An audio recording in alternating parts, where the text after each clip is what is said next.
Good evening. I hope I find you well. The weather forecast was bad for today, but it didn't turn out as bad as it said. It was kind of cloudy, and then the sun was out for a bit. It was a bit chillier, I think, but otherwise it's not as bad as what it was supposed to be. Let's hope that they have it wrong. So we start off with our hymns. Sweetheart of Jesus, fount of love and mercy, today we come thy blessing to implore.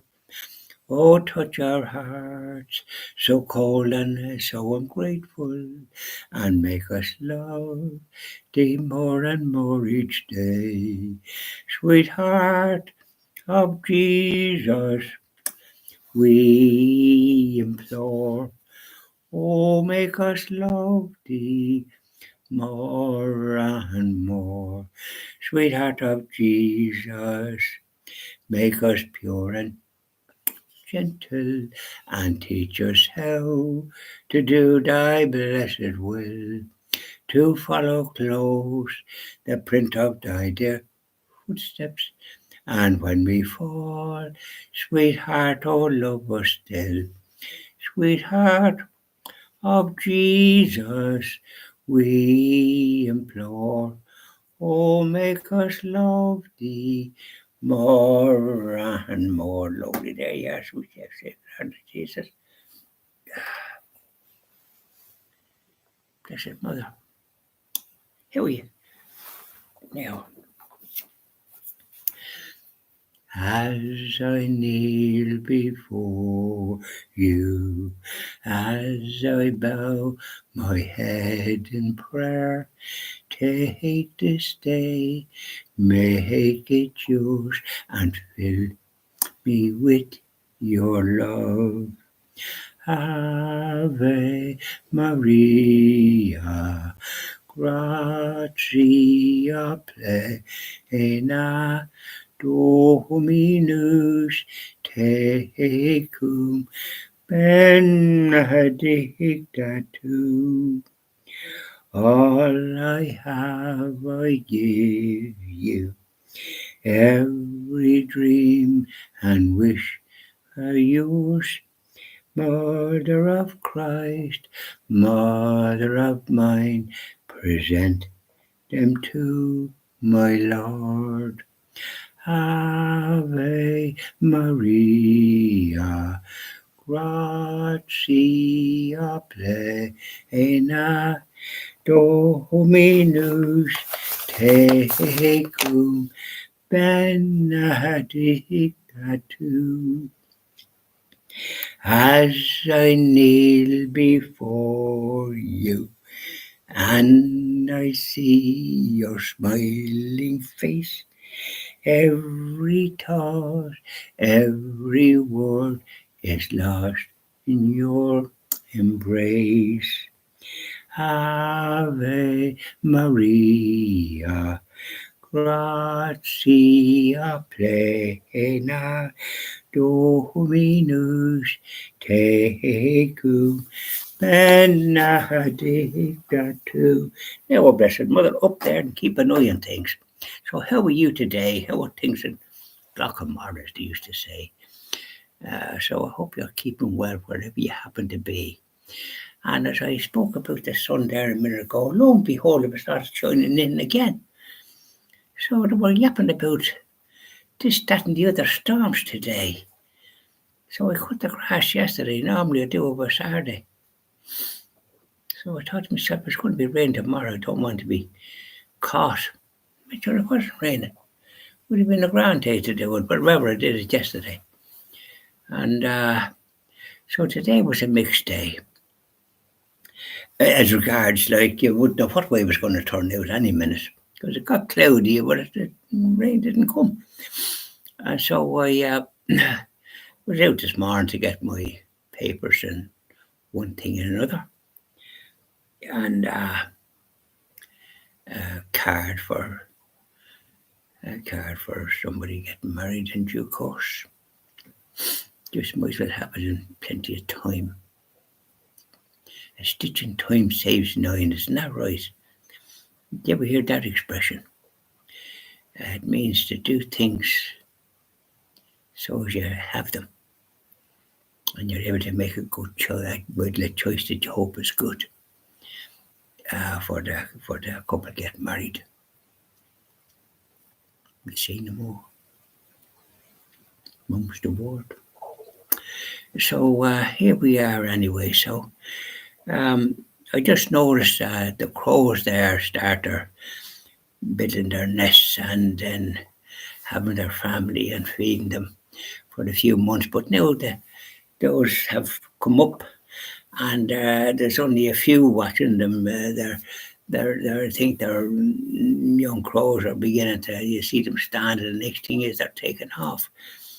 This is something that you see, and lo and behold, here now I have blackbirds in the garden, and I have robins, and I have sparrows and chaffinches and other little birds.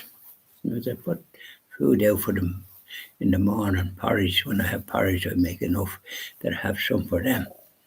And I put it out this side, then down a bit and around the corner. But they're all territorial. But they have a choice. So, and then I do my chores, and then I sit out in the sun house to make sure no crows come around. I'm able to do the stations at the cross and say the rosary out there this morning. So as a small birds can get whatever it is, and because they come and go, so. And then I came in, and so I don't mind when the crows get it or not. But I had some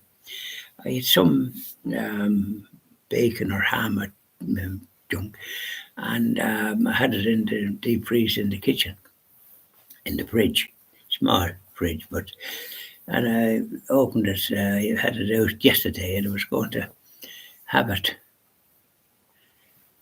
probably today, but I didn't like the look of it, so I cut it up, and I cut it up, and it was only small, but still there was a fair bit, and I put it in a plate, put it up, and then I put some out, and along the side the crows would be lapping it up, and right enough, it wasn't long there, it was gone. I have more to put out tomorrow, and then that's the end of that. So I didn't have what I intended to have. I had something else nourishing. So, but as I say, two starlings have made. They're not familiar to this end, but they've made a nest in the corner of the house. I didn't know there was a space for them there, and two sparrows, I think, as well. So there must be cheek by jowl, because I didn't think there was accommodation there for the but starlings, and they don't take anything that I put out. They're out getting the sort of nourishment for their little sparrows, and they've been doing that now for the past 6 weeks or 5 weeks or thereabouts, because the sparrows don't normally come here, but these fellas must be choosing their nest. Maybe they were there last year. So there you are. So I just spot them when I'm out in the sun house, and they go on the trees opposite. They don't go into the nest. They sort of are looking around to make sure there's no scavengers like the magpies. They're dangerous with little birds, so I'll be keeping an eye on that. Make sure them magpies doesn't get near their nest. So there they are. They're making it. So there's companions there. There's the two sparrows, and then there's two starlings. I say starlings don't come to this garden much. Well, don't come at all. They go in flocks, as you know yourself. But two have decided to sort of say, well, I think we like to look at this place. And they're out in the garden to see them. And the two of them together. Father and wife, or whatever you like to call them in the animal world. It's lovely to see it. These are some of the gifts that you have when you're living where I'm living.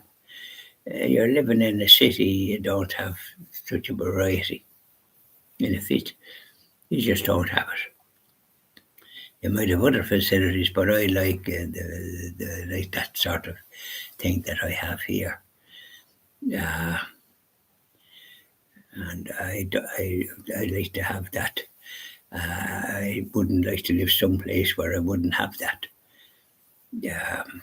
So please God, I'll be here until I meet my maker. So because you used to the place and you have all your little statues and prayers in the place, blessed and all the rest of it by the parish priest there. A couple of years ago, he was a new man, but he did a great job. Blessed each room, and blessed the car, and blessed the sun house, and the shed, and then the back shed, did the whole McCoy. So I felt blessed to have that done. Yeah. So there we are. So I hope you enjoy the rest of your day. See, the sun there was gone again, but it was there a minute ago as I spoke about it. So there we are. Enjoy the rest of your evening, wherever you happen to be. Sing a few hymns. Doesn't matter whether you can sing or not, the man above hears it. That's all that counts. Bye now.